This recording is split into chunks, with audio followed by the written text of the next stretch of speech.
Hello everyone, welcome to my YouTube channel. तो guys, आज नवरात्रि का प्रथम दिवस है और आप सभी को नवरात्रि के प्रथम दिवस की ढेर सारी शुभकामनाएं।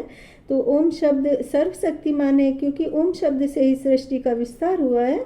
और ओम नमः शिवाय के मंत्र का जाप हमको बल, बुद्धि एवं प्राकृतिक ऊर्जा प्रदान करता है। और जिस प्रकार हमारे शरीर को स्वस्थ रखने के लिए उत्तम भोजन, अच्छे विचार एवं योग चिंतन आवश्यक है, ठीक उसी तरह से मन को नियंत्रण में रखने के लिए ओम नमः शिवाय की ध्वनि सुनना या फिर उच्चारण करना भी बहुत ज़्यादा जरूरी है। इससे हमारे चारों तरफ एक सुरक्षा चक्र स्थापित हो जाता है एवं हमारे मन में, विचारों में और कर्म में एक सात्विक नियम बन जाता है। तो आज मैं उज्जैन के महाकालेश्वर मंदिर की विशेषता और महत्व के बारे में बताऊंगी। तो उज्जैन के महाकालेश्वर मंदिर भारत के 12 ज्योतिर्लिंगों में से एक है और ये मंदिर मध्य प्रदेश के उज्जैन नगर में स्थित महाकालेश्वर भगवान का प्रमुख मंदिर है एवं वेद पुराणों, महाभारत और कालिदास जैसे महाकवियों की रचनाओं में भी इस मंदिर का अद्भुत वर्णन मिलता है। स्वयंभू, भव्य एवं दक्षिणमुखी होने के कारण महाकालेश्वर महादेव की पूजा अर्चना करने से उत्तम फल की प्राप्ति होती है और कहा जाता है कि इनके दर्शन मात्र से मोक्ष की प्राप्ति हो जाती है। और महाकवि कालिदास ने मेघदूत में उज्जैन के इस मंदिर के विषय में बताया कि इस मंदिर के दर्शन करने मात्र से कई सारे कष्टों का निवारण हो जाता है। और 1235 ईस्वी के बाद जो भी शासक रहे, उन्होंने इस मंदिर के रख रखाव एवं सौंदर्यीकरण का पूरा ध्यान रखा, इसलिए यह मंदिर वर्तमान में भी उतना भव्य और सुंदर लगता है जितना कि प्राचीन समय में था। और प्रतिवर्ष इस मंदिर की साज सज्जा की जाती है और लगभग 4500 वर्षों में हिंदुओं की प्राचीन धार्मिक परंपराएं प्राय नष्ट हो चुकी थी। लेकिन 1690 में मराठा शासकों ने मालवा क्षेत्र पर आक्रमण कर दिया एवं 29 नवंबर 1726 को मराठा शासकों ने मालवा क्षेत्र पर अपना अधिकार स्थापित कर लिया और इसके बाद उज्जैन की खोई हुई मान प्रतिष्ठा पुनः प्राप्त हो गई एवं सन 1731 से लेकर के 1809 तक यह नगरी मालवा की राजधानी कहलाई। और मालवा पर दो महत्वपूर्ण घटनाएं घटी। प्रथम, महाकालेश्वर का पुनर्निर्माण एवं द्वितीय घटना, ज्योतिर्लिंग की पुनः प्रतिष्ठा एवं सिंहस्थ पर्व स्नान की स्थापना, जो कि एक बहुत बड़ी उपलब्धि थी। और आगे चलकर राजा भोज ने इस मंदिर का विस्तार किया और इस मंदिर में प्रवेश के लिए मार्गदर्शन इस प्रकार से है। मंदिर एक परकोटे के भीतर स्थित है एवं गर्भगृह तक पहुंचने के लिए एक सीढ़ीनुमा रास्ता है और इसके ठीक ऊपर एक दूसरा कक्ष भी है जिसमें कि ओंकारेश्वर शिवलिंग स्थापित है। और मंदिर का क्षेत्रफल 10.77 वर्ग मीटर है एवं ऊंचाई 27.61 मीटर है। और महाशिवरात्रि श्रावण मास के हर सोमवार को यहाँ पर और दिनों की अपेक्षा बहुत ज़्यादा भीड़ होती है। और मंदिर में एक छोटा सा जल स्रोत भी लगा हुआ है जिसको कि कोटि तीर्थ कहा जाता है। और इसके अलावा भक्तों के प्रवेश के लिए एक अन्य द्वार का भी निर्माण करवाया गया था, लेकिन भक्तों की अपार भीड़ को देखते हुए बिरला उद्योग समूह द्वारा 1970 के सिंहस्थ के पूर्व एक विशाल सभा मंडप का निर्माण कराया गया एवं महाकालेश्वर मंदिर की व्यवस्था के लिए एक प्रशासनिक समिति को गठित किया गया।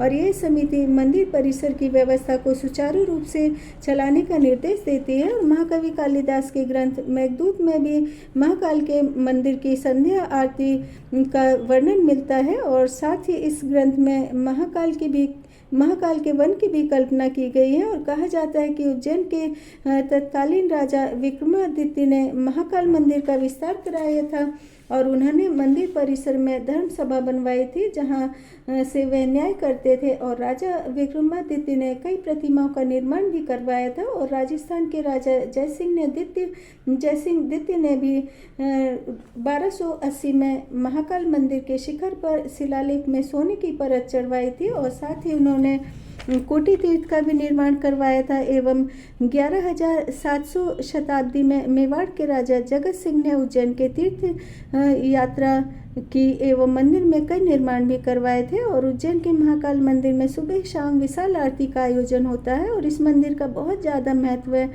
विदेश से भी भक्त इस मंदिर में बाबा महाकाल के दर्शन करने आते हैं।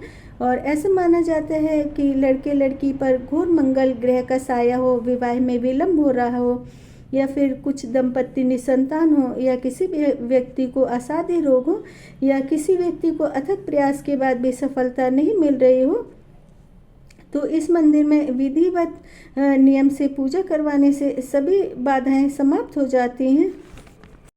एवं उज्जैन के महाकाल मंदिर में भस्म आरती अर्थात शमशान घाट की भस्म आरती का बहुत ज़्यादा महत्व होता है और भस्म आरती देखने के लिए विदेशों से भी लोग आते हैं। और इस मंदिर में महाकाल जी की 6 बार आरती की जाती है, जिसमें कि सबसे महत्वपूर्ण आरती भस्म आरती होती है। और श्रद्धालुओं को भस्म आरती में सम्मिलित होने के लिए पहले से आवेदन करना पड़ता है।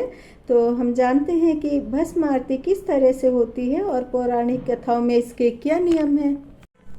तो पौराणिक मान्यता के अनुसार प्राचीन काल में उज्जैन में दूषण नामक राक्षस ने तबाही मचा रखी थी और ऐसे समय में लोगों ने देवों को देव महादेव से राक्षसों के प्रकोप को दूर करने के लिए उनसे प्रार्थना की और प्रजा में सुख शांति के लिए भगवान शिव ने दूषण नामक राक्षस का वध करके लोगों की प्रार्थना पर उज्जैन में ही महाकाल के रूप में वास किया। और धार्मिक मान्यता है कि यहाँ भगवान शिव ने दूषण के भस्म से अपना श्रृंगार किया था, इसलिए वर्तमान में भी महादेव का शमशान के भस्म से श्रृंगार किया जाता है। और उसके अलावा भस्म श्रृंगार और भस्म आरती का महत्व इसलिए भी है क्योंकि ये बताया जाता है कि ये जो हमारा शरीर है ये नश्वर है और ये कभी भी खत्म हो सकता है और यही हमारे जीवन की सच्चाई है। और भस्म आरती के नियम इस प्रकार है, भगवान महाकाल की प्रातःकालीन आरती होती है और उसके बाद भस्म आरती होती है और सूती कपड़े में भस्म को बांध दिया जाता है, फिर उस भस्म को शिवलिंग पर बिखेरते हुए आरती की जाती है।